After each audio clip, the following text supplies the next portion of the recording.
All right, so this is the new GE. All right, you got 5 screws, so you're gonna pull the tray out. Okay, gonna pull the tray out. You got 1, 2, 3, 4, 5 screws.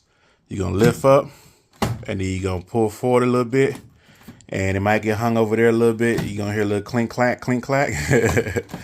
And then what you're gonna do is you're not gonna have enough slack to do anything. So he's gonna lay this down on his face. And see, here on my hand, it'll sit there.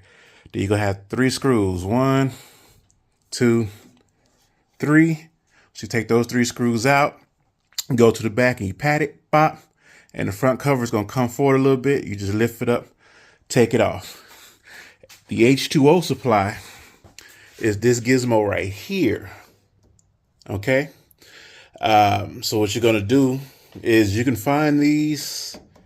I'm pretty sure everybody can get them cheaper. I found mine for about 80 bucks. Shipping and handling came to about $96. I found the same thing for like 60 bucks, but I just didn't trust the website.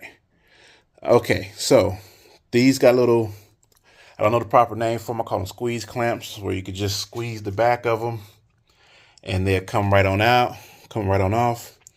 You take the solenoids off, not the solenoids, but the little clamps for these. Take these off. And you got about 4 screws back here. Bop, bop, bop. And you won't have to worry about H2O supply again. The plumber was going to charge me about $300 to do this.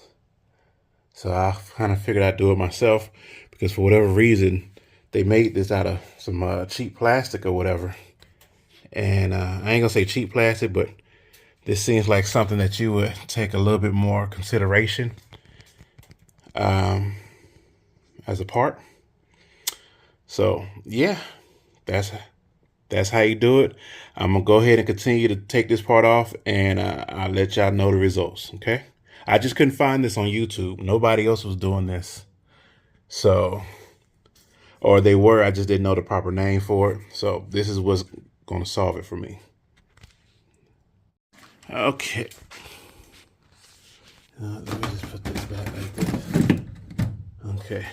So I've removed the 4 screws, and it just comes on out like this.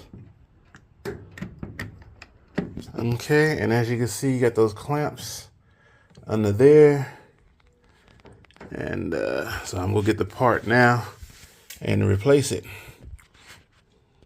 Okay, here's the new part, the old part. This part is I should know as much as I was searching. Let's see if we can get it. No, that ain't it. I will put this part in the description for you. Let's see if it's on here. No, it is not. I'll put the part on the screen and in the description for you. All right. Okay. So you get you some pliers. Okay. You get you some pliers. You pull this down, all of them down. You get a flat head. You just stick it right in the corner and you push against this. Slides right on off. This one you got to play with a little bit. Slides right on off. You don't want to put nothing sharp in there because you don't want to cut nothing, anything like that.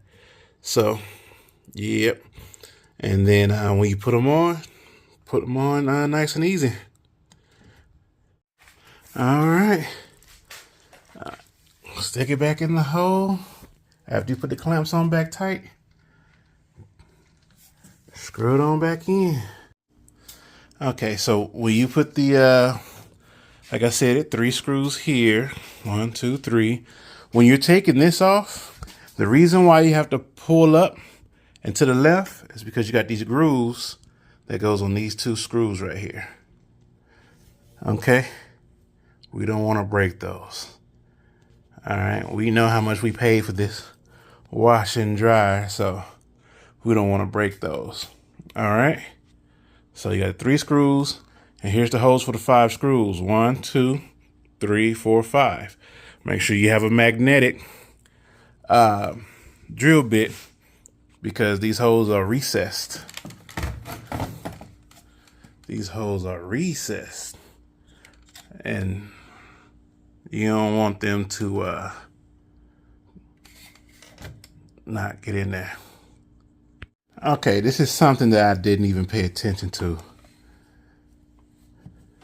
See how I got that there? Because I was setting my tools on top of here, not realizing that it's being held by a plastic stud, little plastic thing. So when I wanted to put the face on, screws wasn't lining up because as you can see here, this part was under here. So be mindful because you know it's a flat surface. So you be like, I'm gonna just set my tool right there, and I was putting a lot of pressure on this thing because I was trying to get those clamps off, and I was doing all my work actually on the so just be mindful of this. I don't know, put something under here, or because as you can see now, even though I'm sure I'm gonna have to do this repair again in a few years, this is weak. It's weak, and the screws are holding it in place, but it's the fact that I didn't even realize. So just be careful when you take this off about this thing right here. All right. Okay. No more H2O supply. It got water. Yeah.